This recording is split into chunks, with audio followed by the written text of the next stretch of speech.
and it immediately dropped. Wait, really? No. Oh. 3, 2, 1, sync. Sweet. All right, cool. Feeling good. No. Feeling fucking. I slept like a fucking coma patient last night.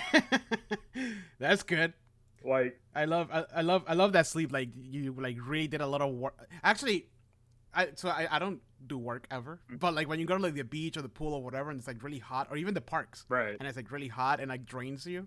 That sleep that night, it's just the best. I mean, because after we moved, because we went over to my dad's house. I was like, oh, they got a lot of stuff moved over. This is gonna be a huge waste of time, kind of. But then Dad's like, oh, you can help us move that concrete table, and just doing that, like I'm talking like from like neck to the bottom of my shirt, drenched in sweat. I'm like, I can imagine. Yeah, just doing that. I had must have been about 8 cups of water yesterday. Just big ass cups, like, just, but like, share. But we came home. We didn't even get dinner. We just had like, so I was just fucking watched a couple episodes of Midnight Mass, which still highly recommend. It only seems to get better. The casting is awesome. I'm in the middle of, because I'm an idiot, I'm rewatching Westworld so I can watch the new season. Well, Midnight Mass I think is only 8 or 10 episodes. It's a mini. So can you do me a favor, Andrew? Yo, shut up. Either crank up your gain a little bit or check your Discord settings, because you're cutting out. I don't know if it's like, it seems like it's Discord. It's like, oh, you're not talking. It's doing that thing. Let me turn up my. See, like right there. Does that sound better? Like right. Well, it sounds great. It's just you're getting cut out. Like, we'll see if it happens again. You know, like how it has that thing like only transmit when you reach certain level or whatever. I forgot what it's called. Okay, hold on. Does that sound better? Yeah. Okay, because now I'm talking. I'm just gonna keep talking. Is it okay if I just continue talking? Am I cutting out now? Yeah. No, you're fine. Okay. So anyway, so we came home, watched a couple episodes of Midnight Mass, and then like we went to sleep like around like 11 or so. Woke up around 6 because that's just how my body works. And then went back to sleep and slept so hard I was like fucking drooling and shit. And Teresa's like, you need to get up. I'm like, no. I don't want 5 more minutes. No. That's that good sleep. That's that good shit, man. Yeah. Hey, are you ready? I'm ready. Oh, wait, my volume is straight up. It goes. No, I gotta do the intro first. My bad. We have a structure, okay? I'm just so excited to talk. Just to talk. I don't even care what are we talking about? We're talking about class warfare. Oh, how taxes work at Waterdeep. Oh man. Why is so much going? No? Why is so much going to defense budget? What is this? Why don't we have enough for schools? Anyways, defund the city guard. Anyways, all right. And welcome everybody to another episode of A Talk of Opportunity, a podcast all about Dungeons and Dragons, mainly Dungeons and Dragons, sometimes tabletop games like board games, video games every now and then. That's like 1% of our talking. We had exactly one episode about video games. Exactly one. So I'll do the math once we go through that. But welcome. This is Jose, your host, and with me, my co-host, as always, Andrew Brickman. I'm the co-pilot. The co-pilot. I'm the co-pilot. Please don't shoot me. I'm actually not the pilot. I don't know anything about how to fly this plane. No.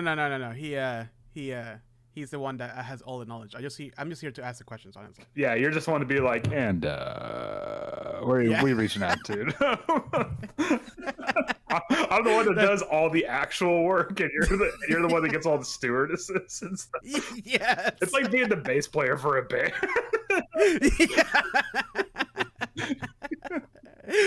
You keep the rhythm and keep everything going, but you know. But it's not sexy. That's the problem. Oh man! All right. Today's episode is all about something that we kind of talked about briefly at one point, but it seems to happen a lot on the internet. People it's just like they just don't communicate. Mm-hmm. And it's what happens when everybody in the party plays the same class. Yep. So today we're talking about brief adventure ideas for a class for a party of same class people. What A single class. A single class party. A single party class. Single party system? No, wait. A single party. That's called feudalism. Yeah. All right, but with that, let's roll the music.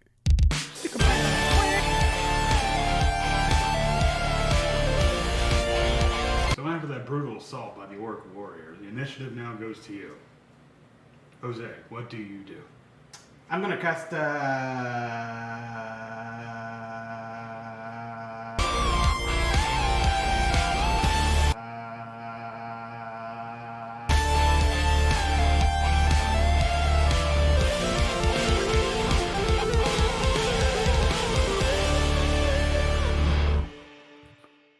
All right, and we're back to talk more about Dungeons and Dragons and the one thing that we're knowledgeable about, sort of. Not even. No, we just according like to that one shit. guy, we were.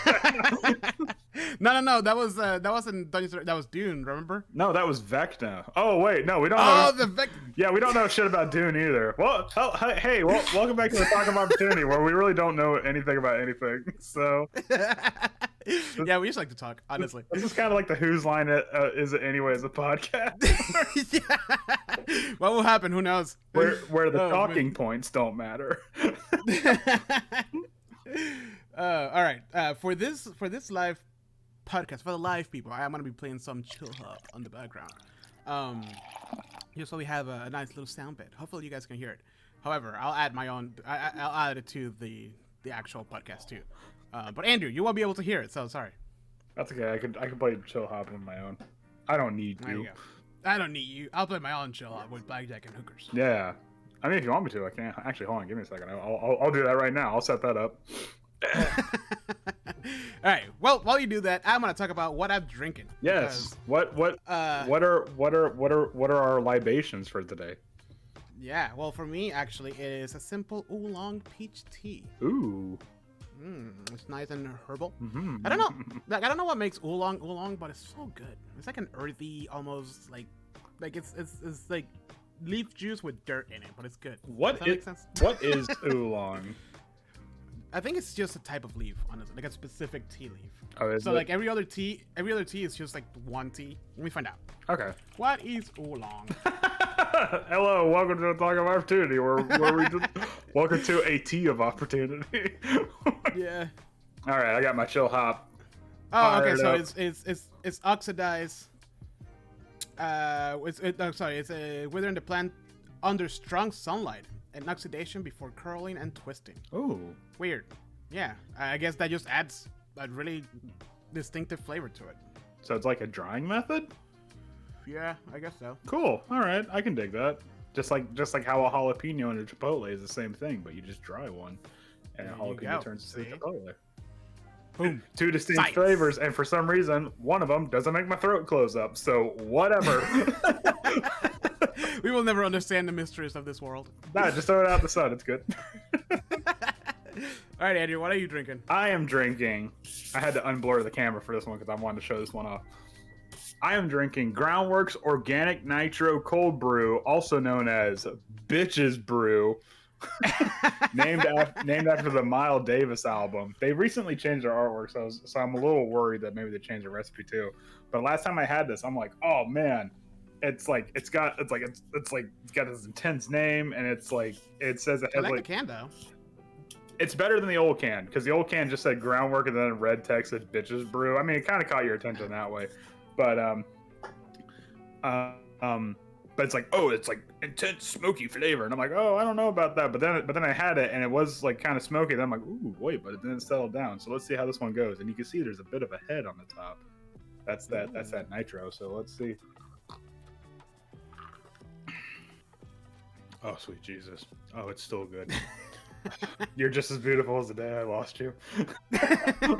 I need to get me. I know I said this before, but I need to get me another one of those mystery packs from Adagio teas. Oh yeah. Because like I keep drinking, like I keep making like the same four, because like they last forever, and I'm like I love these. Hey. But like when I was getting those random ones, like this one has dried peach apples, a leaf, a branch, a tree trunk, and a little bit of wasp legs that just kind of fell in there. We're just like, yeah, you know what? Let's see what it might make it. It adds. It might make it. Yeah, it adds. It might make it a little spicy.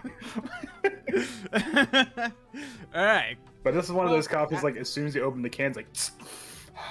And it's like Requiem of a Dream for me. Like my eyes, like you see like the blood coursing through my veins.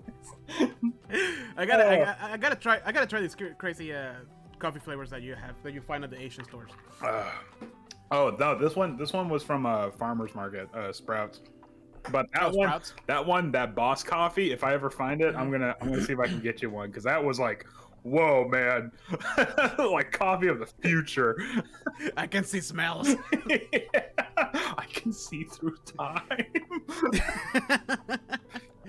All right, Andrew. So, I guess this topic came along because didn't you have an idea for like an all wizard party that we kind of briefly spoke about? Well, that an all wizard party, an all bard party, and it kind of just sprung out because, especially in 5e, the subclasses are so diverse, and just like class structure in of itself is so.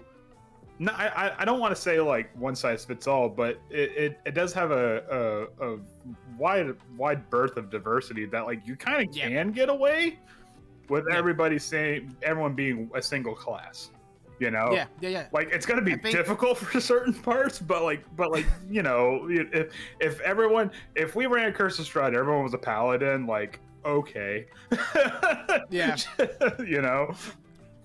It's also, I think when we were going through our shut up, you. Through our I thought that was my music. I was like, whoa, okay. No, that was me. When we were going through yeah, let me finish my thought. There you go. No more outside for you. With special guest Mia. With special guest Mia, she screams about her passion for D&D. Anyways, when we were going through our classes and we were going through like all the subclasses for each one of them, we started to realize that like, yeah, you can like not each class, but almost every class has a subclass that can do a little bit of healing. Yeah. Every class has a subclass that can do a little bit of tanking. So like it's a cool thought experiment to be like, oh, what will be like a party full of a single class. And then you came up with a great idea for wizards, and I was like, oh man, that sounds great, right? Yeah. But it's like you're like, let's talk about for each class, and I'm like, oh no, I have to think. Okay, fine. No. So I guess this episode is just gonna be us talking about ideas per class. Yeah. And how like an adventure could go with just a single.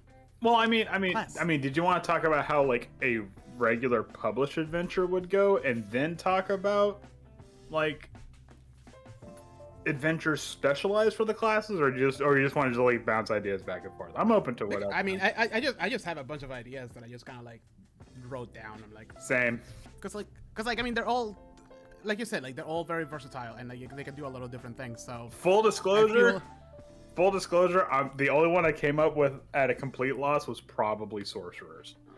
I don't know why. I struggle with that one, not gonna lie. Yeah.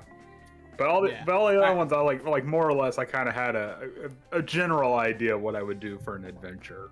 So it's funny you say that because like you're always thinking about like adventuring ideas and like constantly, because you're always like, hey, adventure idea. You text me like your random idea. And then I'm like, nope. Yeah, and I'm like, and in my head I'm just like, I don't have ideas. I just run the modules. However, this was a great exercise for me to flex my creative.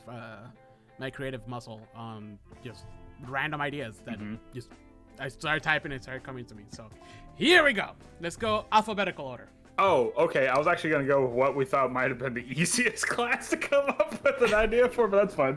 No. Let's go down alphabetical order. No, that doesn't work because I struggle with all of them. Oh, okay. All right, first, Barbarian. Andrew, go. Okay, so Barbarian, what I would probably do if we were having an all barbarian party, I would probably either set it like in like a kind of like Norse mythology Viking setting, perhaps, because I mean, barbarians. The word berserker comes from like the Norse language, so that's it's just the most common thing. Either that, or if you want to get really crazy with it, have it be like, and it's not going to work for a lot of subclasses. You could probably just say, hey, we can't use this subclass for this adventure. That's totally fine. That's what Session 0 is for. But if you wanted to go really crazy with it, you could probably have like a prehistoric campaign or something. That's interesting. Where what's it? I was gonna say like the big saber tooth, meaning a T-Rex, but there actually is an animal called the saber tooth. But like the king lizard like came by and like destroyed like your camp or something, so now you have to go seek revenge across the Badlands and stuff like that, and you and your other 3 or 4 barbarians are trudging through, because barbarians are good with survival. So and this, especially a prehistoric, this was like literally a dog eat dog world.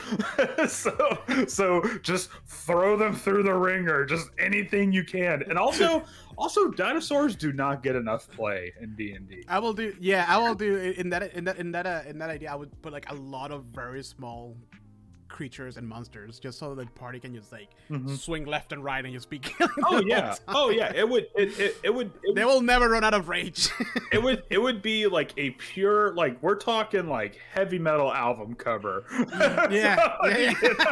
Conan the Barbarian over here. Yeah, exactly. That's actually excellent. Just have what's that area, like the Sumerians or something like that. Oh yeah, where they like existed before time immemorial and stuff like that, and there were like wizards, but they had like the ram's head and stuff like that. Can the bad guy be like a warlock? Yeah, exactly. The bad guy could just be a spellcaster and be like, what devil magic does he weave? And it's like, haha, prestidigitation.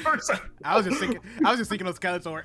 Okay. No, that's what Conan the Barbarian is, where it's just like I know how to weave fire from my hands. It's like, okay, that's a cantrip, cool, whatever, neat. But we as barbarians, here's my axe. Yeah, exactly. Yeah, and you can have like the tower, because like what's a structure? Oh my god, this guy must be the wisest man in the land. He knew how to make a building that could withstand a breeze. So I think this man has infinite wisdom. He must be destroyed. I have an idea of how this episode is gonna go, because you have that, which is like a really great, like, historical, like, you're really giving it into the barbarian aspect of it. Are you ready for mine? Yeah, go right ahead. Okay. The local muscle gym at a small town. Okay. It's being threatened to close for a lack of payment. The party gets an offer by a wizard to deliver a magical artifact to a nearby city. Turns out the wizard is the one that's buying the property from them. We're going to while they're gone to delay them, the wizard sets up traps and the tours along the way. Oh my god, you made a much better adventure idea than that. We're going to have to pump it up.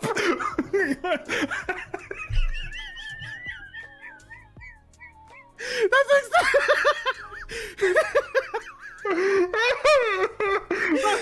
We're going to bring them to the second Iron Age. How long will it take for the barbarians to realize that they're being played by the wizard? Their intelligence is not the highest. That would only be better if we used 3.5 barbarians, because they didn't know how to read. they actually had to dump skills into reading. Let's homebrew that in. Fuck it. Oh man, I could totally see it. Everybody needs to play like an 80s action star. Like you'd be like, hey man, you closing down the gym. You know?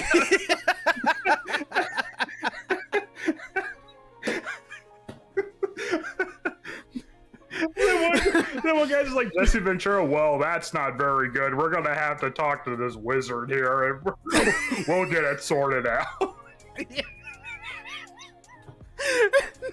Nobody can figure out how to do the paperwork or where the taxes are. Oh my god. That's such a good idea. Why the fuck am I actually putting effort into these adventures? I would love that. Just the role play potential alone. That's what I'm saying. Everybody has to like really dive into an actual barbarian. just can you imagine the path of Zealot? Like, my church is the church of Massos. They all have those really, really small like tank tops that they wear. Yeah, it's just essentially it's like an inverse bra. No sleeves. We can't have any sleeves in this part. No sleeves. And if there's sleeves, they have to be very tight. They have to be a Terry Crews size.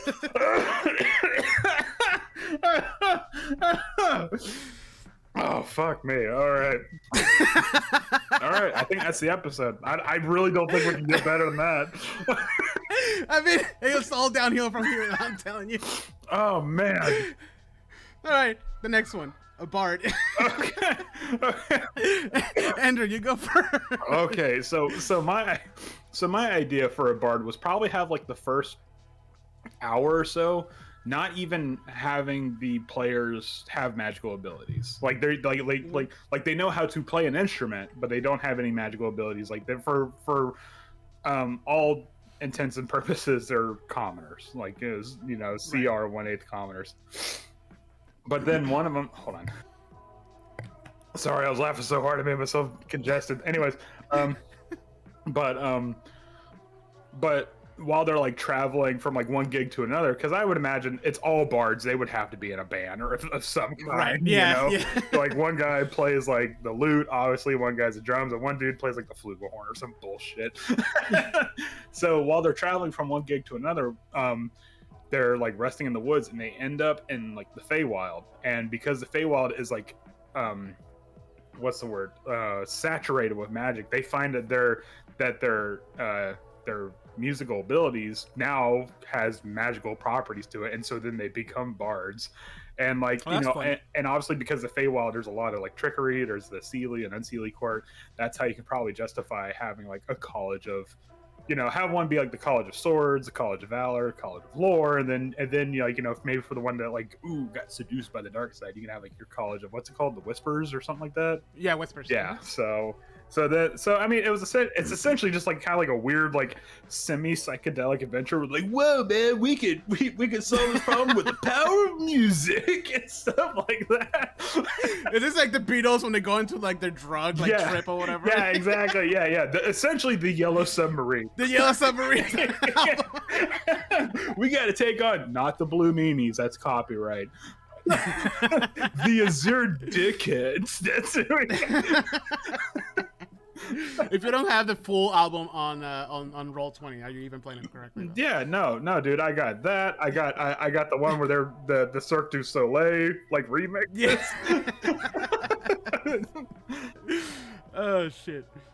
Okay, that's up. That's my idea. That's good.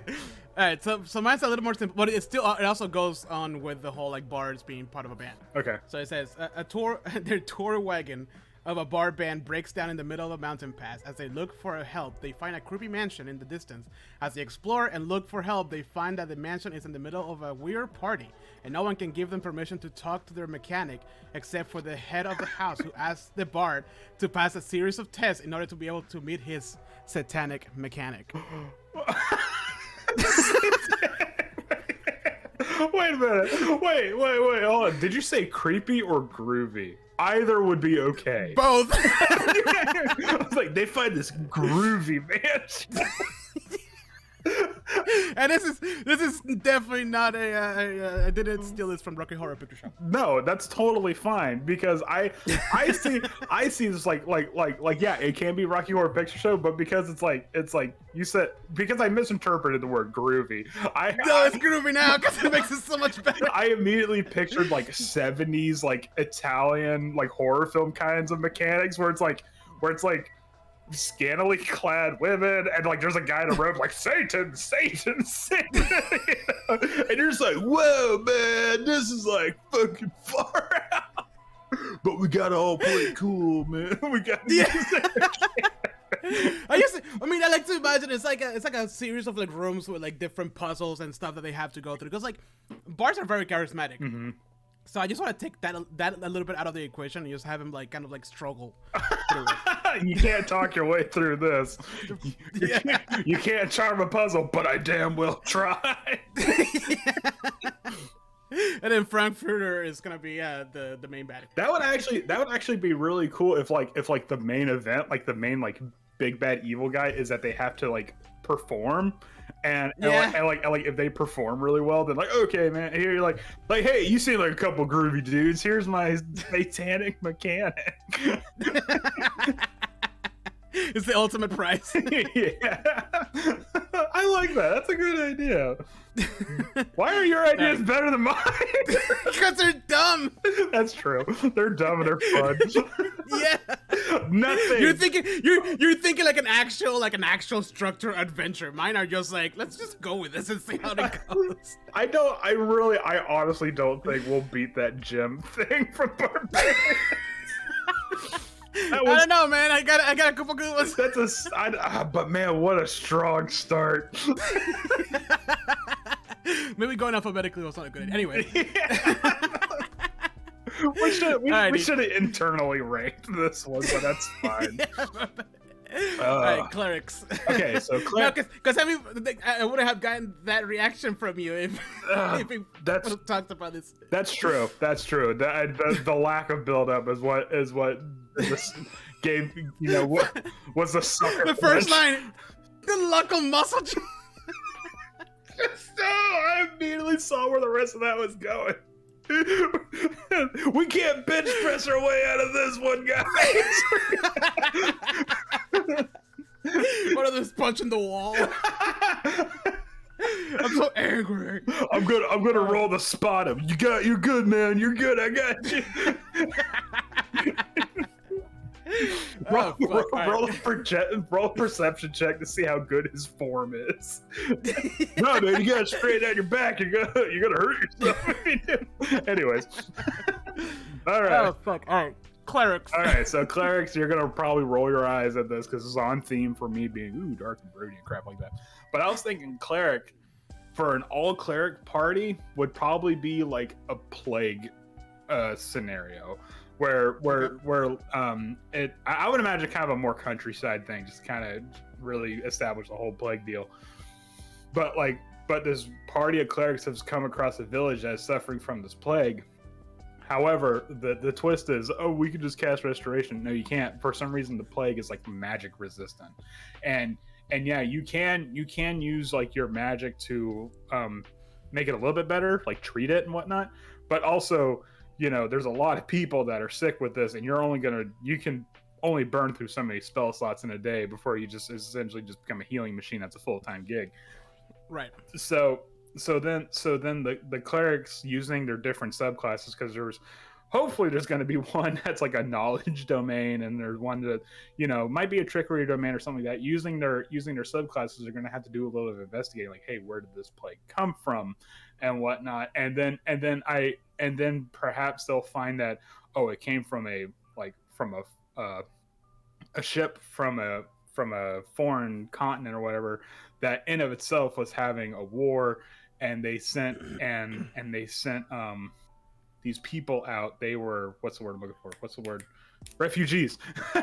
Refugees from a far off land, and they brought this foreign disease with them that was not native to this area, and because of that, it just kind of swept, kind of burned through the area itself. Colonialism. Yeah, exactly. Well, yeah, more or less. It's taken a lot of inspiration from the actual Black Plague, right? But just kind of making it more like magical in nature.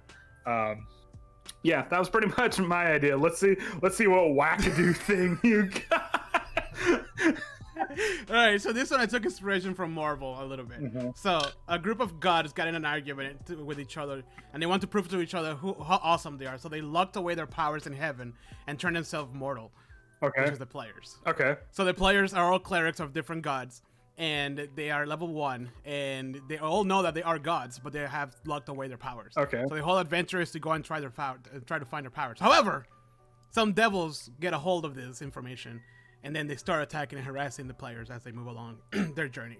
You know what would be really cool is like to up the ante, be like, you know what, I want to see how many converts I can get for my particular religion. So let's there you go. Let's go into not Jerusalem.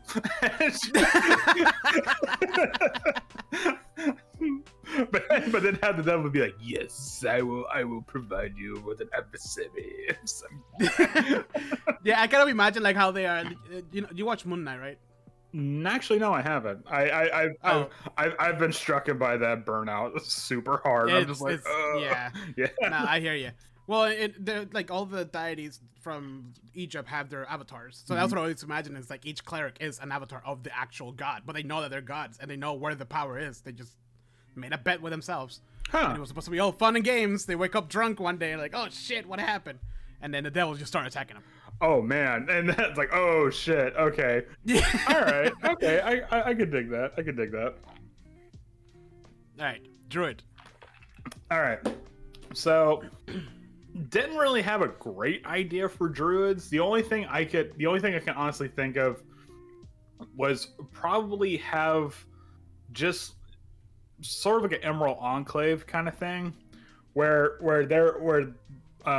what's it, like orcs were like terraforming large swaths of land for like a war machine kind of a deal, and these druids had to use maybe violent, maybe non-violent, it all depends on the party, methods of opposition to hold back this like encroaching orc war force that is obviously like causing like a lot of deforestation and stuff like that. Pretty generic. Like I said, I didn't really have a great idea for druids, which is a shame because I actually really like druids. But having an all druid party, for me, feels like it'd be a bit of a more difficult one. So I don't know. It's funny because like mine is around the same aspect of it, just with a small little twist. Okay. So it's a group of druid activists try to stop a lawful group of evil wizards that have all their permits in order for constructing a temple in a forest that may or may not be sacred to them. With all their permits approved from all governing entities, the druids have to find a way to overturn the decision. Oh my god, they had to go through legal red tape. I see a lot of like little animal shenanigans to like move like papers away and like destroy evidence or whatever. Okay. And like technically they're doing the wrong thing because they lawfully got their permits to build in that forest. Yeah, but like what is law in like in nature? You know? Exactly. So like but to a druid that means absolutely shit. Like so it's like they're just a bunch of activists. They have to play like an actual group of activists. Like I had another idea. The monk is free, man. I had another idea.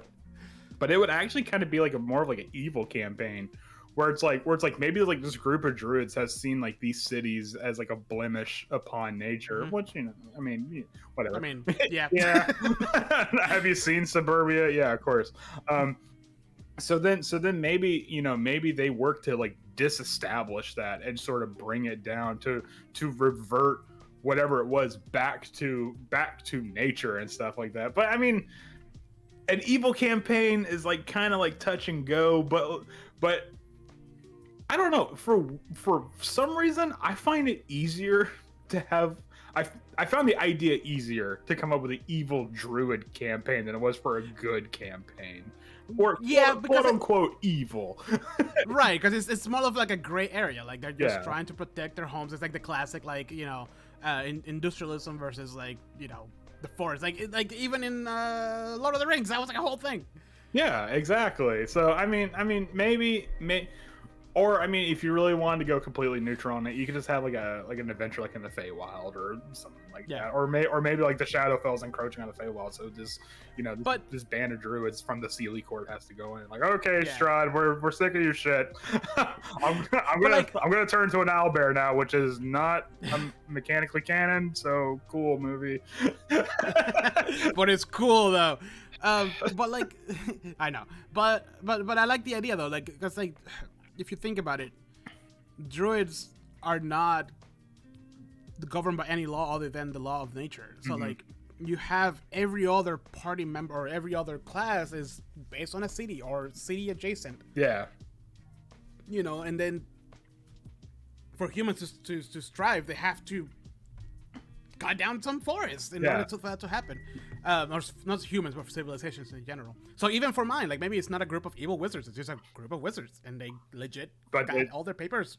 But they just went a step too far in the druids' eyes. Yeah. Like, okay, no, look, you had your city limits. Now you're starting to build outside the walls. This is not. Yeah. You know. Yeah, that's also like in I think in almost every adventure, because like even in The Witcher and even in Dragon Age, like, kind of like the elves and nature and all that. Yeah. It's like a very native thing. I just think it's fun to like, you can't just kill the wizards. You have to find a legal way to make this not happen. Well, yeah, because if there's a gray area. Well, yeah, because if you spill blood on it, now like the city guard or wherever the military equivalent is going to get involved. So it's like, okay, exactly. We have to, we can only push the envelope so far. Like it can be morally gray, but we can't go into the black here. I just want to see a druid turn into like a rodent eating the no, get that out of your mouth. But no, but I mean, I don't know. It's weird. It's just like, but yeah, a druid campaign either way is gonna be like a weird morally gray. Like, are we the baddies? Maybe. Are we the baddies? So yeah, I mean, an easy solution to that is what you did is just grab an orc. It's an evil race or quote unquote evil race. It's stereotypical evil. Right. Like, I don't have a problem there. But, like, if you bring, like, Waterdeep is going to expand into the adjacent forest, what? Yeah. Then it's a big deal. Yeah. It's just interesting. But you're right. Like, druids, it's weird. Like, because when you start thinking into the interesting aspect of it, it does become almost like an evil campaign. Yeah, like their apolitical nature will make it a political campaign. Kinda. Yeah, exactly. Yeah. So, yeah. So, anyways. All right. Fighters. All right, fighters. I'm gonna steal this straight from Dunkirk, or Saving Private Ryan, whichever the two you prefer. But a group of fighters have to like go behind enemy lines to either deliver a message or to like extract somebody. And for this, like I would just straight up just make it like, hey, look, don't get attached to your characters. Just like seriously, like probably have it be like semi low level, like somewhere like level. Yeah, so the stakes are high. Yeah, low, like level 3 to 5 max kind of a thing, where it's like you're the best of the best of this like troop or something like that. We have to go save Private, not Ryan. And then each one of them have their specialization in combat. So, it's great. And then if a party member were to die, well, hey, guess what? You're in the army, so we could just roll in. Just roll in another guy. An actual airplane parachutes somebody in. What the fuck? The minute they hit ground, their World War II era just transforms into Dungeons and Dragons. I was Byron's twin brother, Myron. But no, I mean, I think that I would honestly probably make it a little anachronistic and have there be like trenches and stuff like that. For what? I don't know. Maybe magical siege engines or some crap like that. But I would honestly make bring the engines from Avernus up to the world. Yeah, or maybe like the enemy artificers have come up with this weird like something called a machine ballista. Yeah, exactly. And so there's like a no man's land, like really play up like the World War I especially aspect of it. Like that's what kind of clicked to me. Like, just this kind of like semi-romantic, maybe somewhat tragic sort of like idea. But yeah, no. And also it's what's up? No, I like it because like it's also whatchamacallit, it's not so range based. It's World War I was a very much still hand to hand combat. Oh yeah, exactly. Warfare. I mean, you had people fighting with fucking shovels, for God's sakes. Yeah. But yeah, no, like maybe this one particular soldier has like knowledge of some plan that's going to go down, and you either have to get him out of there or at least take him out of the equation, whatever that means to you. Right. Because he's been captured by enemy forces. So we're like, okay, we gotta extract this guy, and it can be like sort of like a not Hogan's Heroes. What's the word looking for? Anyways, something like that. Just like a real military base, but not like high up military. Like, no, you're in the trenches. Right. You're in the shit. Trenches, yeah. Yeah. So you're the one who's getting a trench foot. Yeah. And then in the middle of the game, we can play a little bit of the Grizzle just to get it really get in there. No. I regret everything. I threw that game away, right? No, you didn't, Andrew. I will buy the Legacy Edition. There's a Legacy Edition? No, but there's like a really nice miniatures edition. Oh, okay. Right, God, what would a Legacy Edition be? I told my son about this story. Alright, so mine is a SWAT-like group of adventurers that gets called to solve problems, gets an assignment to breach a house and find a perpetrator inside and arrest them. Okay. The minute they step inside, they find themselves in a magical plane and everything is out to get them in this house. Not your usual seek and destroy mission. Okay, alright, I'm down for that. So, taking a little bit of like the magical house mission I had earlier, but bring it into and maybe perhaps early on you do a couple of missions to really set you are like a team of gray hands or whatever. Yeah. Like a group, like a SWAT team that gets brought in to take down people. Right. To get to bring down the guard on the players, and then they step into this one house that just looks like any other job, and then boom, the fucking floor drops. It's all magical. The gravity doesn't work the same. There's traps everywhere. Things just take them out of the element. You can't punch your way out of this one. I can damn well try. They probably will. That's gonna be the slogan forever. You can't, whatever your class specialty is, your way out of this one. And I damn well try. You can't heal your way out of this one, cleric. Ah! Yeah, but I don't know. I just thought it would be interesting. I like that concept of really oh, we gotta fight. I'm a fighter. We're a bunch of fighters. What else could happen here? Nope. There's things. Things happening. That would actually be really cool if there was a anti-wizard specialty for fighters, where someone's like, no, we shut the wizards down. What's it called in Dragon Age? There's the wizard hunter or something like that. Oh fuck. Yeah, that's like all they do is no, we shut that shit down.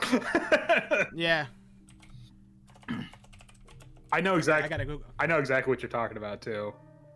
I think they're just called mage hunters. I think so too. I think they're just called mage hunters. Oh no, that's just a shield. Yeah, whatever. But yeah, no, I think that's. Oh man, wizards. If you're listening, which probably you're not, make sure please to, because that'd be really interesting. Just an anti-magic specific warrior. Yeah, And Dragon Age just have one. It had very specific things that. Skills. Yeah, that'd be very interesting. I wonder if it exists, because there's a Dragon Age RPG.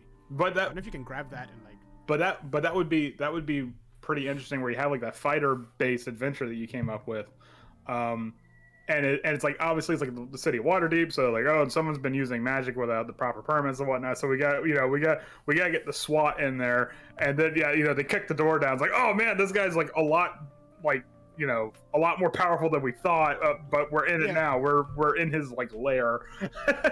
That would actually be really cool. Where it's just a single house adventure, and maybe things get a little weird because it's magic. Because fuck it. Yeah, yeah, exactly. Anything could happen inside this house. Who built this house? It's just Bruce. It's like the house whenever we play Haunted on the House on the Hill or whatever the fuck.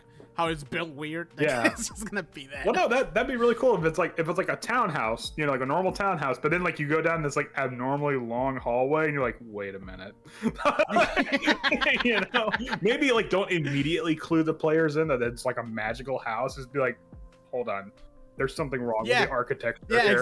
exactly. You do, maybe you do 4 rights, but you keep not coming up to the same place type situation, or there's a spiral staircase that keeps going.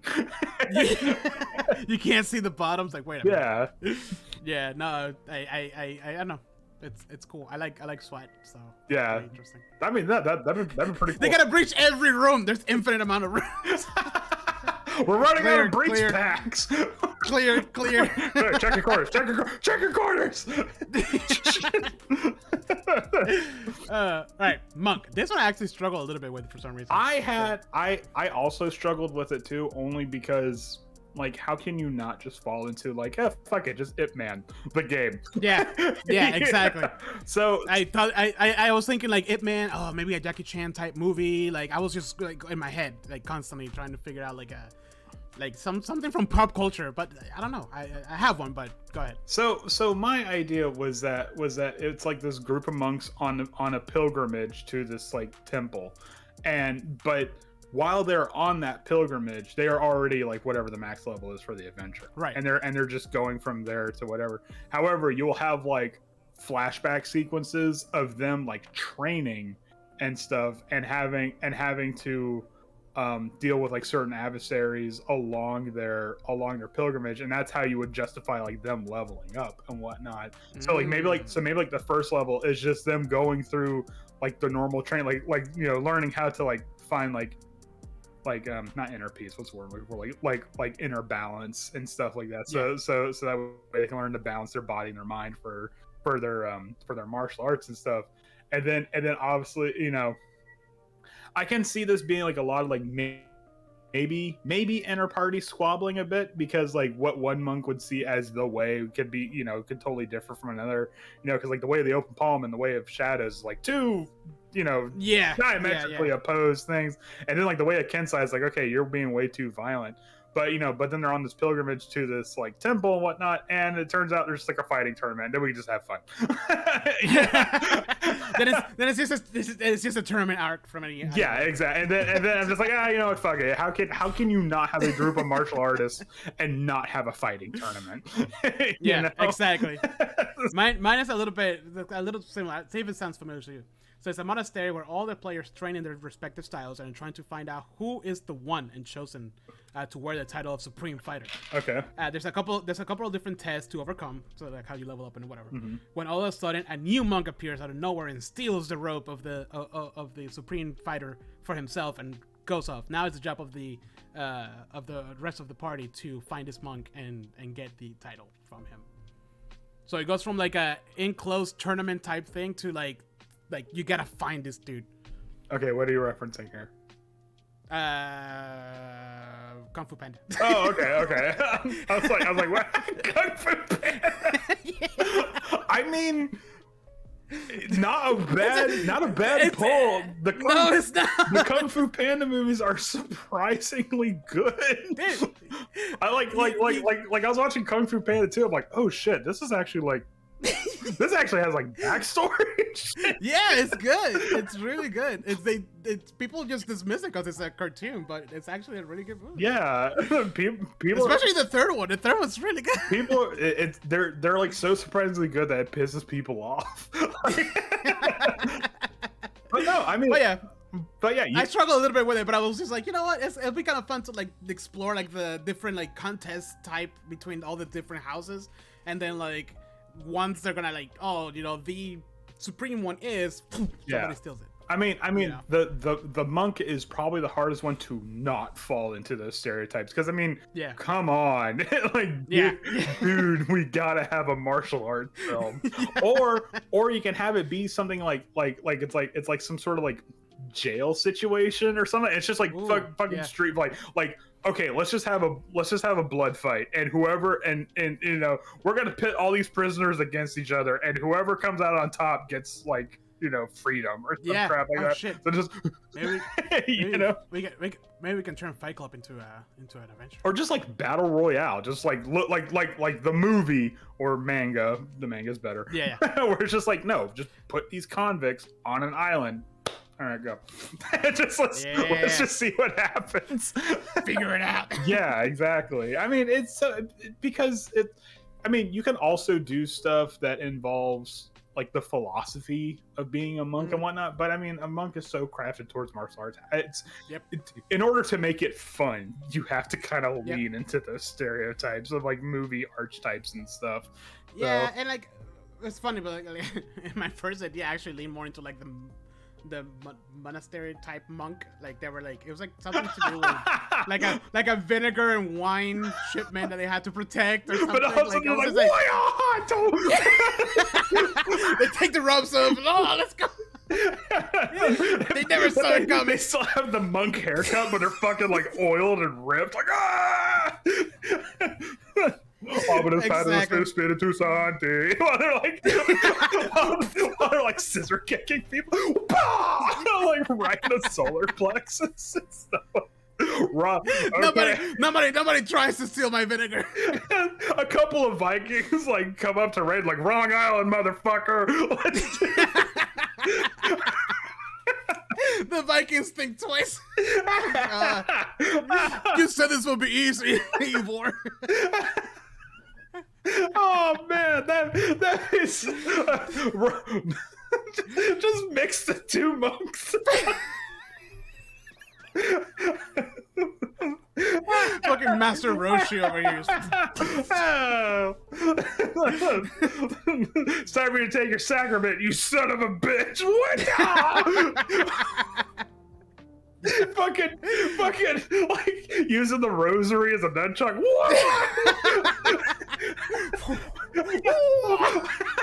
Their crosses on the end. Yeah, like that staff with the crucible. What?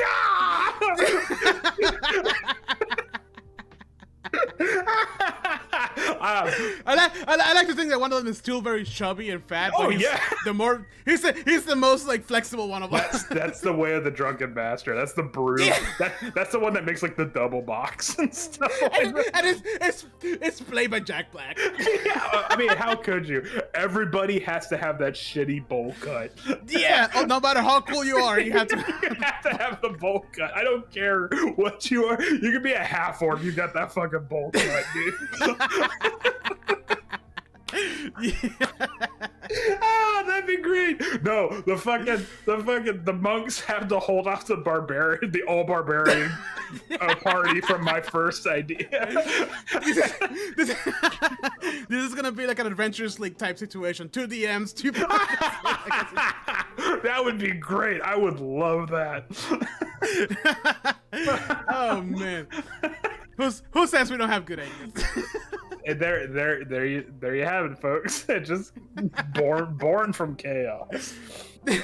Oh. Oh man. All right, next paladin. Okay, so my idea for paladins, and it's kind of hard. Once again, kind of hard not to lean to this, but just have the crusades.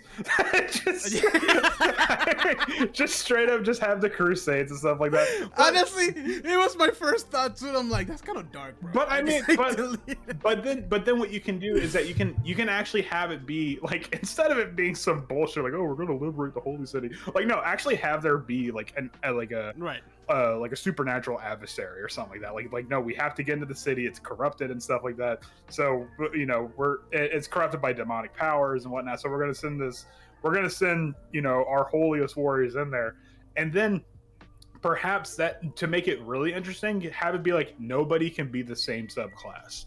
So that way, like one person has to be the what are they called?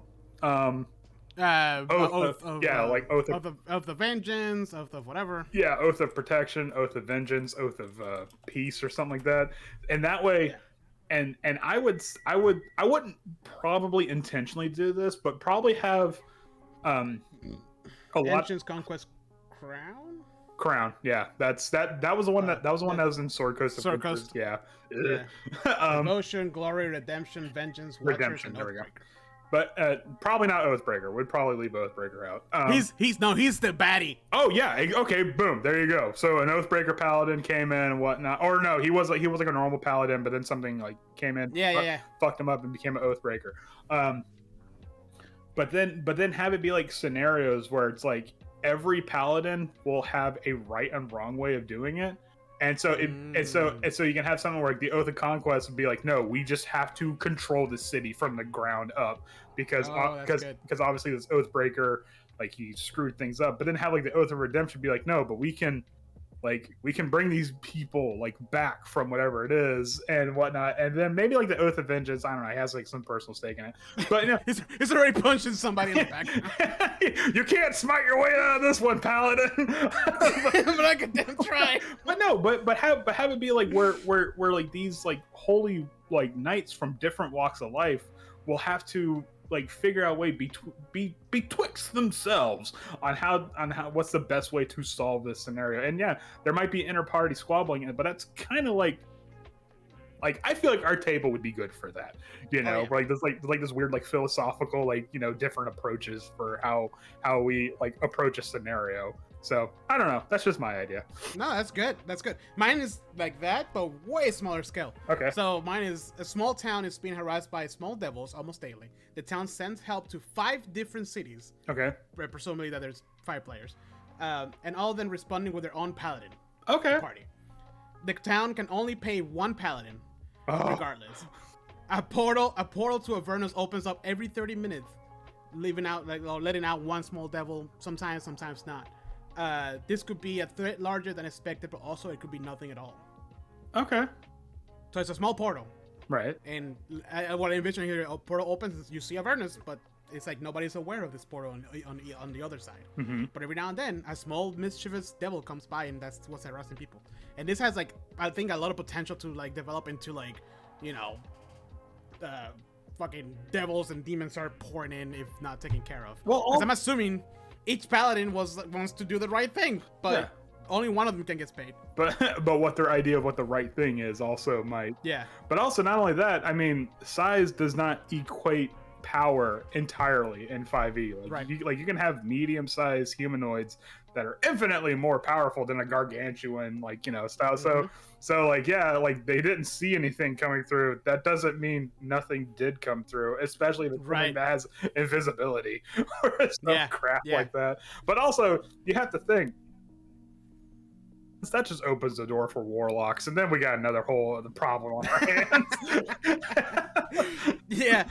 Yeah. I like the idea of like what you said earlier, that each paladin plays a different oath. Yeah. So like 5 different paladins from 5 different cities from 5 different oaths just all happen to. I mean, be like, awkward. I mean, I would honestly probably have it to where it's kind of like an unspoken rule, just for any of these adventures. Like, hey, I would prefer if nobody plays the same subclass, just so we have some kind of diversity. But for the paladins, they'd be like, no, you cannot play the same subclass. Yeah. You have to pick something different. So I think that where the dynamic aspect of having all paladins comes into handy, because I mean, paladins are fucking stubborn when it comes to their oath. So having all of them kind of clash, and not necessarily like a massive way, but like in small details, I think it's very interesting, because they're all doing this and they're doing it for the greater good, but it's just the way they do it. It's very interesting. And that would be something where, as a DM, I'd be like, okay, if you break your oath, if you stray from your oath, you lose your paladin powers. Just to kind of like, because that's something we discussed before, where it's like nobody really does that in 5e. Like in 3.5, I mean, the way I played 3.5, it was something like, oh, were you technically lawful good? No, all right, you're not a paladin anymore. But here I'd be like, no, you have to be stringent in your oaths of whatever you're doing. So, and so people would probably scramble for the most morally gray one, like, fuck, I gotta be Oath of Redemption now. by the end of the adventure, everybody's an oath breaker except for the Oath of Redemption. Or what would be really cool is if we have people like swap oaths, like the Oath of Conquest will become the Oath of Protection. It's like, oh wait, no. Maybe conquering is not the proper way to, and then but then like the Oath of whatever like loses their way, and like, no, we need to seize this place with an iron fist, and then they become an Oath of Conquest, like something neat, some like an interesting little what have you. So religion. All right, next one. Ranger. I don't know why I'm so fascinated by religion and D&D, but I am. I'm sorry. No, it's okay. I mean, that's what it's there for. Okay. All right. So, Ranger. What I had was probably a very simple idea, but really plays into the Ranger part. But it's just like some kind of beast or something is harassing this like neighboring like forest town, and so they pulled up their resources and sort of did like a Seven Samurai thing, where, hey, we need this group of literally rangers to find this beast that is like killing our hunters, and it's like destroying our crops and whatnot, and we'll pay whatever we can gather, obviously, to go out and slay it. And so they have to journey deep into the forest and track this thing. But then it turns out, obviously, like the monster is like a much bigger problem. And essentially, it's just a good way for me to justify having Monster Hunter in D&D. We did it, guys. I really just wanted to play Monster Hunter when I was coming up with a Ranger idea. But no, everybody plays a Monster Hunter. Yeah, it was either that, or perhaps like there's like like a druid, like an evil druid. Haha, we're going back to that. But a really powerful one that has beset this village with like awakened creatures or even just like feral creatures. And so again, going back to that Seven Samurai idea, like this group of rangers has to use their like know-how of survival and like I guess like forest prowess to either set up traps or just protect this village either for a night or for a 10-day as this druid is trying to like lay siege upon it. And then maybe they have to go out and track the druid, you know, because he uses wild shape. It's going to use all these different forms and whatnot. So every night it's going to be something a little bit different. They have to, you know, use their survival know-how to figure out where this druid is. Or if you want to get stupid with it, literally Power Rangers. Yes. And that's it. That's where I'm gonna leave. You don't have to be color coded. Yeah, y'all have to be color coded, and somebody has to be the what's it, the Horizon Walker? What's the one that can like teleport and shit? Oh yeah. Yeah, I think it is Horizon Walker. Yeah. So, all right, that's what I had. All right, so mine is a job posting for a ranger calls the players into a town with a promise of an easy job. Once the job is accepted, the party gets teleported to a forest where they must find a magical talisman. As they keep gathering clues, more portals keep taking them to different terrains where each adventure can excel. That's a lot better than what I had. Because naturally I was like, oh, ranger, forest, dude. Right. I just think it's pretty neat. Like, and I will like encourage the players to like pick a different terrain. Like, if they ask me, it's like, oh, what's the terrain? Because everybody asks. It's like, oh, I won't tell you, so make sure that you're covered. And then that way, like, once I know what terrain they have, I will craft the adventure around each one of those terrains and what happens within each one of those. You know what you also could do, and I might steal this for this hypothetical. I can speak. I know words. My hypothetical idea for Rangers, but have it be like the big bad evil guy's like a wizard or something, and he's like magically terraforming the land. So every day you just roll like a D8. Oh, that's cool. And what terrain is it? Oh, it's desert. Haha, fuck you. Nobody that picked. Yeah, desert. Yeah, well, that's the challenge. So that's more challenging because I was gonna like make a table based on what terrains the players pick, but like even if there's like add one in there that nobody's prepared for, that's pretty interesting too. I mean, like, I would honestly just go by favorite terrains and boom, just make a table off of that. You know? Yeah. And then yep, exactly. So I don't know. I just thought it because like Rangers is all about like being able to track and find your way around and stuff. So, like, and like if everybody's a ranger, everybody's gonna and they know that the adventure's in a city or an urban terrain, then they're just gonna be like, oh, just whatever. And you know what I mean? I think our current campaign shows that a ranger in their favorite terrain is like fucking invincible. Yeah. So I mean, so really throw them out of their element, literally. Yeah, exactly. And also, like, while one of them might excel at this specific terrain, everybody else can still support. Like, they still have all the other ranger skills other than, you know, favorite terrain. But that changes because the wizards just terraforming. But it would be interesting to have, like, you know, like people that like, okay, I'm like forest, grassland, mountains, and stuff like that. Oh no, we're in the desert. Okay, what survives in the desert? We're gonna have to eat cactuses? Like, no, wait, don't drink the cactus. My survival check. Oh no, it's the quenchiest. Yeah. Oh man. Yeah. All right, Rogue, what do you got? One word: heist. No. Damn it! Dang it! On mine, I have like paragraphs on each, and then Rogue is like an actual fucking heist. Yeah, an actual. Okay, so I had that. So we're on the same page. Yeah, I mean, you also knew I had that idea because I have a playlist for some reason. No, actually, it didn't click until now. Yeah, I was thinking we went into Waterdeep Dragon Heist thinking of a heist, and the last thing we got was a heist, so I just want a fucking heist. Yeah. Okay. So so you can elaborate on that. Wait, hold on. Let me put the Ocean's 11 music. No, man, just put up what's that one? Wake Up, Get Out, or something like that by. Dun, dun, dun. Anyway, okay, so if not that, then I do have a backup idea, and I was thinking I took a lot of inspiration from the movie Munich, but just have like a group of rogues that each have their own specialty, but it's for like political assassinations or something like that. Where we're like this group of rogues, and it doesn't like only one has to be the assassin because everyone else is going to play into their own thing. but you know, Right. have like this group of rogues and they're infiltrating like a city during like a sort of a Cold War kind of a thing, and but they have to take out like this high level profile target. Um, Yeah. and each using their own specialties. Like one person has to come up with the like forge documents so that way they can get in through customs and stuff like that. And one has to come up with a disguise, and one can be the mastermind. Like we can actually have a mastermind rogue and not and justify it. And then but then like perhaps like the thief can do the not like infiltration, but maybe wow, what's the word I'm looking for? Like the reconnaissance, like getting the intel and stuff like that. Like, oh, Yeah. like here's layout of the building, and then you send the assassin in. Yeah. But I would say to make this interesting and to make it like raise the stakes, I would have it be like where like no, we can't all go in there as a party. You do that, we're gonna raise suspicions. Like it's gonna have to be each one of us has to do our own thing. It's gonna be a nightmare to DM if you do it poorly. Oh yeah.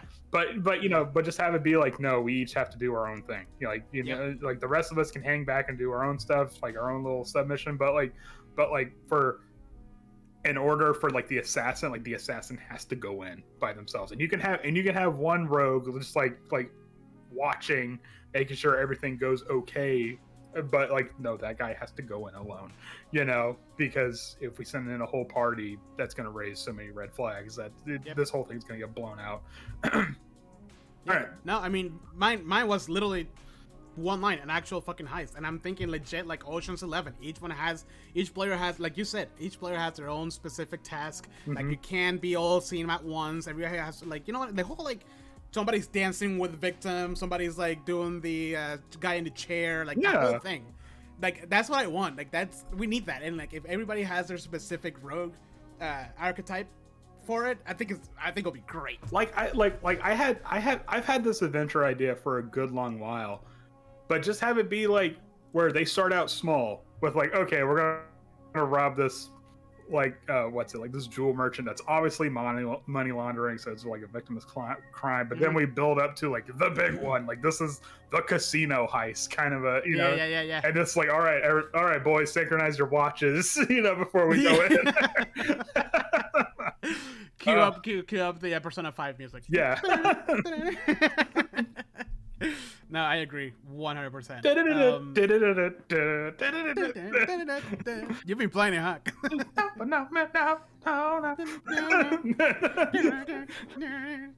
All right, sorcerer. I'll let you take this one. All right, so I slightly struggle with it, just like with the monk too. Full disclosure, I could not come up with an idea. I'm sorry. All right, so here's the one I have. A group of sorcerers all independently start losing their connection to magic. Ooh. They all follow their instincts and find each other on their way to a mysterious mountain with a fortress on the face of it. Okay. And that's where I left off, because it could lead to I don't know what is causing the magic to disappear, but perhaps it's like almost like a wild magic table, but for like, oh, your spell just didn't work this time. Oh, so there's like spell failure. Yeah. Like I don't know what the mechanic will be, but like maybe your spells are maybe like a negative 1d4 for if you roll. I don't know. 1d4 penalty on damage, or like you cast I don't know, fireball, and it turns out it's just confetti, like bullshit like that. Did fucking Mistra die again? God damn it! This is like every week with her.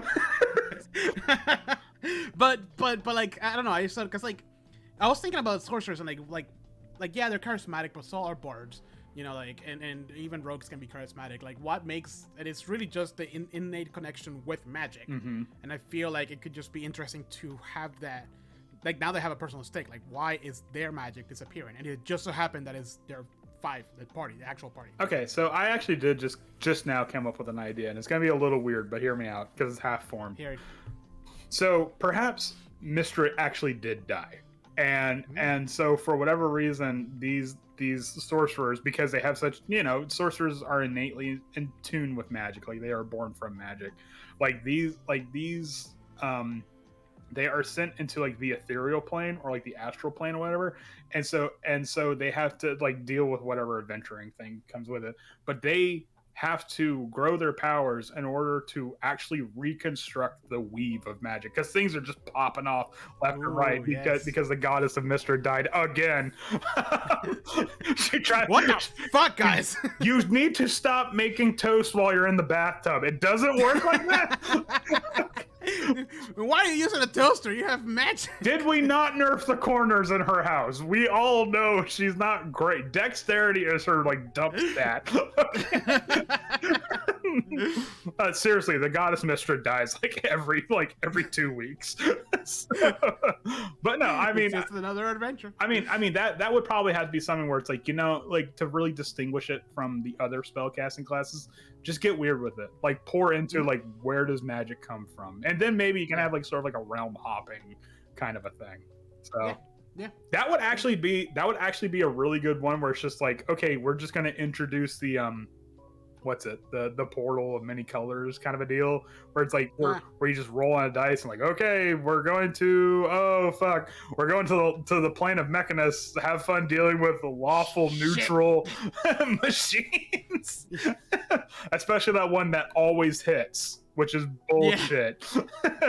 It never misses. It literally says in the stat block, always hits. Whatever. So that, like I said, my half-baked idea. Sorcerers are weird, kind of hard. Well, I mean, we can fuse it too. Like, you know, mine is the beginning of it, and yours kind of like dives into the actual why of this. they had to go to this castle with a face on it, and there's a wizard there. Ew, gross. Nerd. Oh, fucking nerd.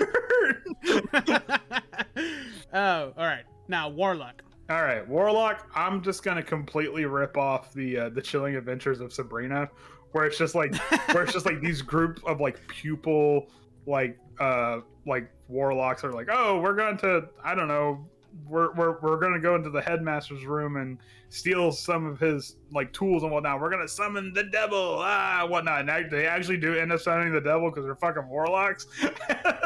And things just go like pear-shaped from there. So now like calling upon the powers of their own patrons, they're like locked into this schoolhouse that, like, because obviously the like demons and devils are involved, like it becomes magical, and kind of like what you had for that fighter like thing, where like the internal architecture just goes haywire. So now you know, they have to call, maybe they all have a shared patron, but like their subclasses change for that particular reason, because like, oh, you know, like, yeah, I might be an archfey, but I can also have aspects of this, so that way we're not like completely punishing, you know, but also have an internal connection. So yeah, it's like this group of like young like warlock pupils have to like pretty much unfuck the scenario that they created. So I actually had something similar to that, but it involved a group of emo kids who are being shown, and they're just trying to find a way to make themselves good people. You get shit. Everybody, I took inspiration from, like, you know that show, the Disney one, and they're the kids of the evil people from Disney. Fuck. The evil people, the villains? The villains, yeah. The bad people from Disney. The bad people from Disney. The executives. You're gonna have to narrow that one down, buddy.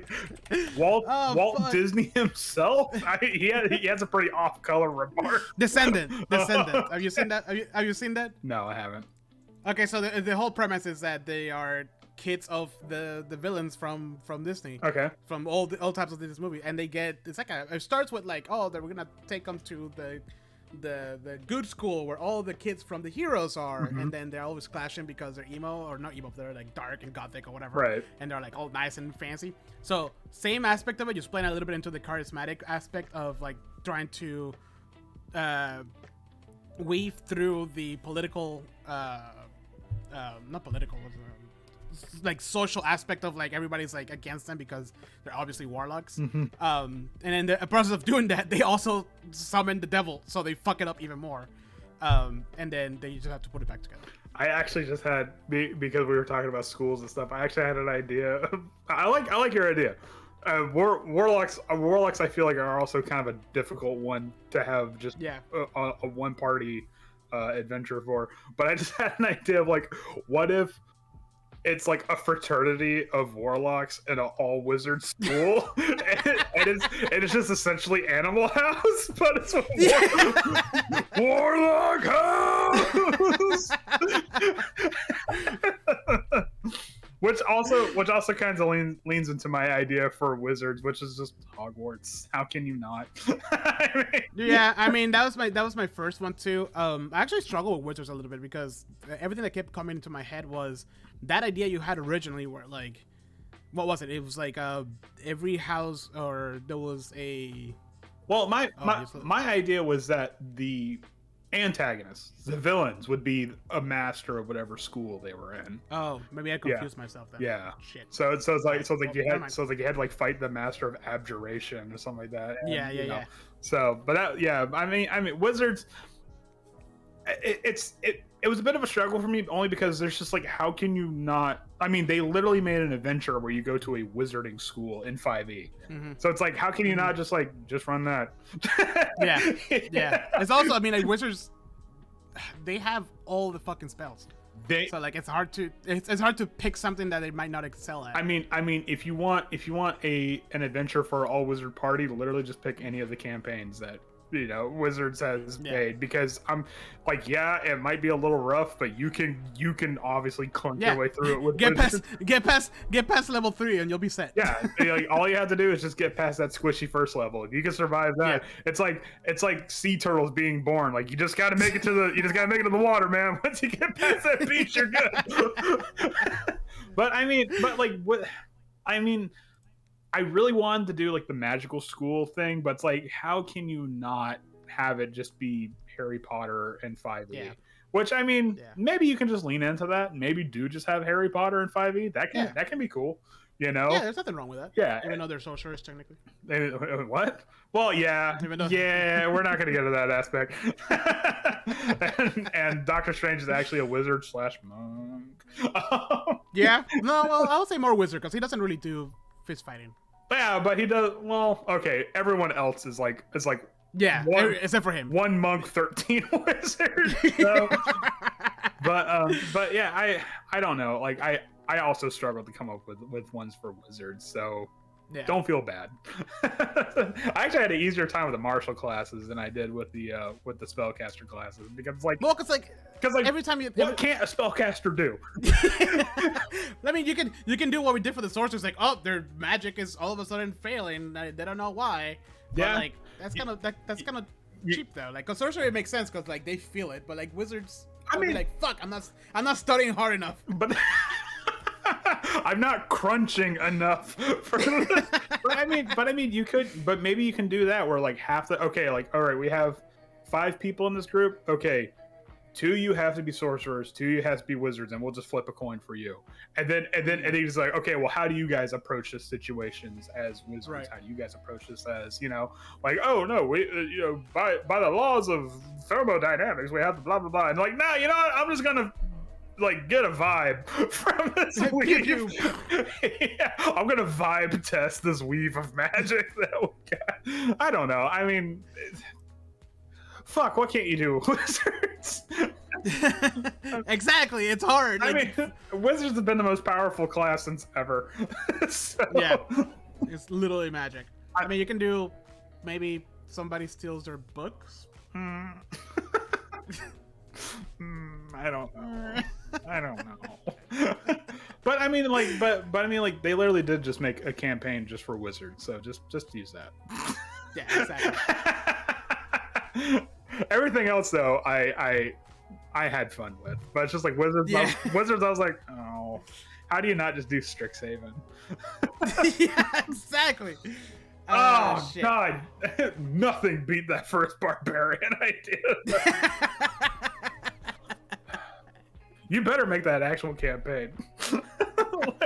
like I want that just the first one. Like, all right, everyone, let's start doing athletics checks. Why? Just keep doing them. Don't worry about it. Because we're gonna start in Gold's Gym, and gold means the gold dragon that is also pumping iron. not in human shape. No, an actual fucking dragon. Yeah, no, he just lifts the building. Oh fuck. Oh man. Woo. Hey, there you go. See, we have ideas. And we have to have a dragonborn called Ivan Drago. Yes. Oh shit. All right. Well, that was all of them. I think I have my couple of favorites. Do you have a favorite out of all of these? Yeah, that barbarian idea you came up with. How can you not go with that? I mean, my personal favorite would honestly probably just have to be the heist, because I mean, if I had to pick one for myself, like the ones I came up with, the ones that you came up with, I'm going with the barbarian, 110%. But the ones that I came up with, like probably the rogue heist, only because like a heist adventure has been like burning in the back of my brain ever since we did quote unquote dragon quote unquote heist. Yeah. And it's just like, dude, how can you not like actually have a heist adventure? It's so such wasted potential. Yeah, I like from mine. I actually like the sorcerer one because I always want to do like a heavy magic adventure. Mm-hmm. But from yours, I like your Saving Private Ryan adventure because it's so like perfect for a fucking all party of fighters. Yeah, it's like obviously. So it'll be a lot of fun to like do like a martial just. Oh no! Wait, you're a fighter. No, the monks. Oh my god, the monks! that's a short one up. Okay. that would definitely be like, oh, we're having an Oktoberfest.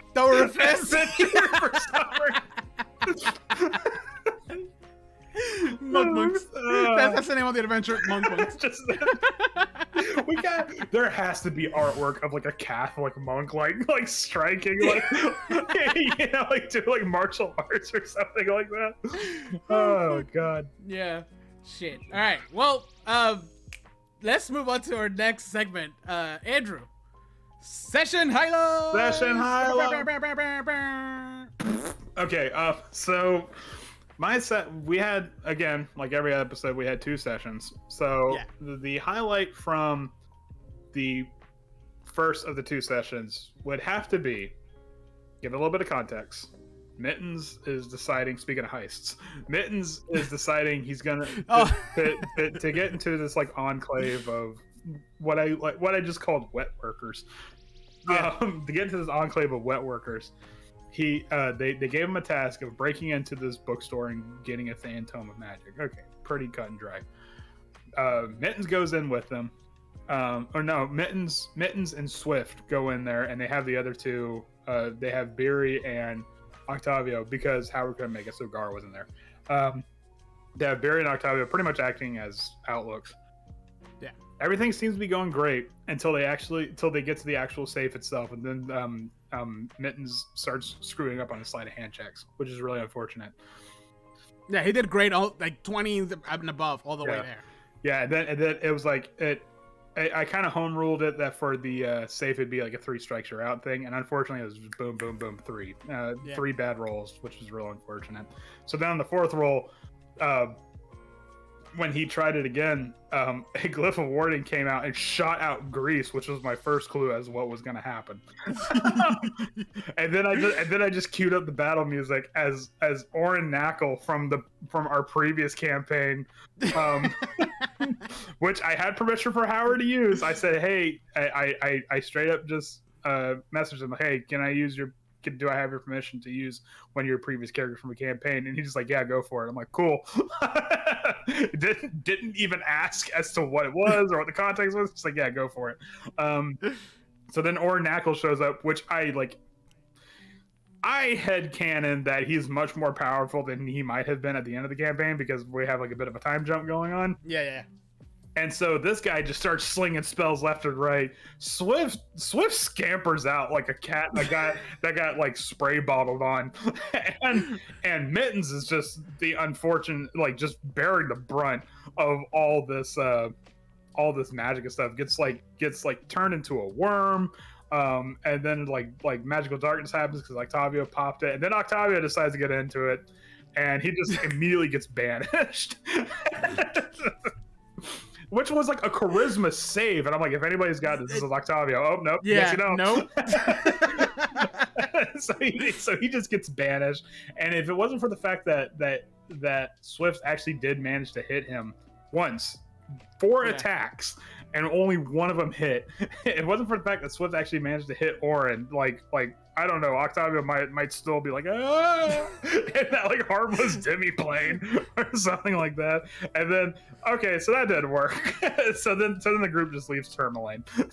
No, my favorite part of the whole thing was the fact that the minute they hear screaming, Beer was like, "Nope, I'm out," and just walks. I think if I remember correctly, she says, "I just casually walk away,"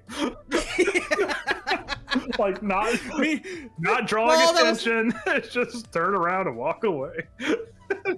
Well, all that was happening, Octavio was like stealing some books, but then he left some money back. but I mean, I think Heather had it in mind that she was casually walking away because she didn't want to like attract attention, which was the smart thing to do. But I also kind of had in mind that she casually walked away because she kind of expected this to happen. And she's just like, well, that's my cue. And just turn around and like, all right, I'll see y'all back at the hotel. Oh man. How about for the second one? The second one would probably have to be people like, oh, okay. So in the second one, you're joined by a wizard of the Arcane Brotherhood, Velen, who has her kobold companions, all of which I have let the group name. But then there was one moment where people were like, "Oh no, not Bruce!" And that particular moment was a highlight for me because like I wasn't expecting people to get attached to a kobold named Bruce. It's just like as he's helping fending off these winter wolves, like he's like stabbing a winter wolf, be like, "No, Bruce, get out of there!" Oh man. I think my favorite part of that whole adventure, that second episode, second session, was when we were doing the shopping and Octavio's buying this really fancy stuff. Oh my god, I totally forgot about the shopping part. Okay, go on. So we were shopping because like I went. Well, first of all, what was it? Something was happening, and like I was gonna start to talk, and like Beer distracted me in the best way possible. It's like, Octavio, do you want to go shopping? And Miss Santos, I'm like, yeah, I want to go shopping, like a fucking kid to take me shopping. Yeah, and then oh man, what was the cause of that? I think you were still freaking out from the letter that your grandfather sent, or something like that. No, it was something else. It was something silly. Like I was just gonna like talk or something. I don't know what it was. Okay. And then she's essentially like jingle like some like car keys in front of me, and I'm like, oh, okay. Anyway, so we make it to the shop. Retail therapy works for retail therapy. And then before that, Swift gives me gold to buy him some arrows. So we go to the shop. We go to the shop, and I'm like, oh, you don't have something for me, blah blah blah. I get like a really nice robe because my robes were like, my cloak was all burned from before. Mm-hmm. So like Octavio gets like, and then I'm like, hey, do you have? Or the guy mentions that he has this nice quiver for the arrows that I'm buying. And I'm like, oh wow, can you tell me a little bit about it? And then he's explaining that it's made with blah blah blah blah, and elven leather. And then out of nowhere, Howard with his monotone tone of voice is just like, wait, what do you mean by elven? Elven leather. And what I meant was that it was elven crafted leather. Right.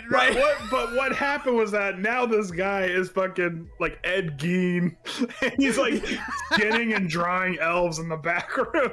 And I'm just like, we got to close, sir. We need you. Everybody.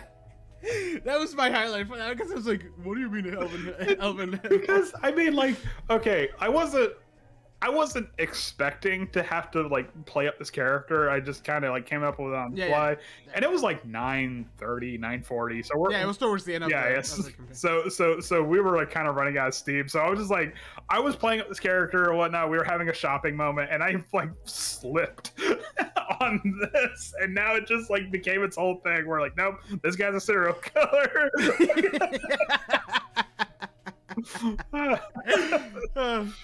Shit, so good. Elven leather. What do you mean elven leather?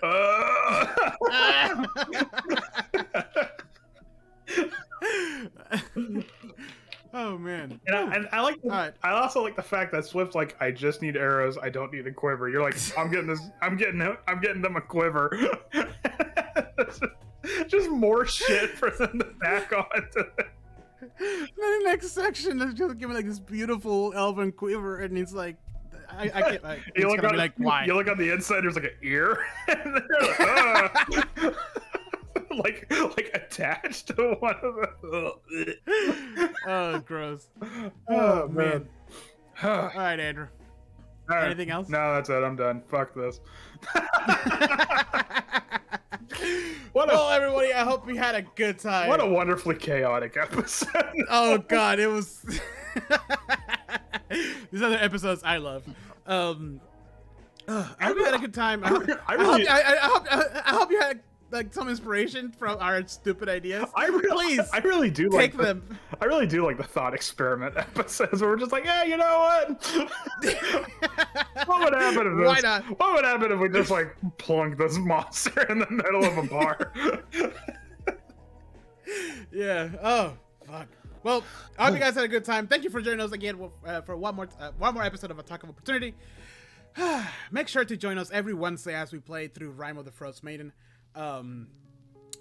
If you think we're ridiculous in the podcast, we're even worse or better in the actual live stream with everybody else. The actual live stream, it's like, it gets so far like, okay, now me as a DM, I have to rein myself in. So make sure to join us. We are on Twitch and Facebook. Make sure to follow us, like us, leave us a review, comment, do all the good things that give us a boost on our SEO. Also, as always, we have new episodes coming out every other Wednesday. If you listen to this episode on next Wednesday, that means in 2 there'll be another one. But with that, thank you so much one more time for listening to our rambles. And as always, keep on gaming and stay safe out there. Mm-hmm. Bye.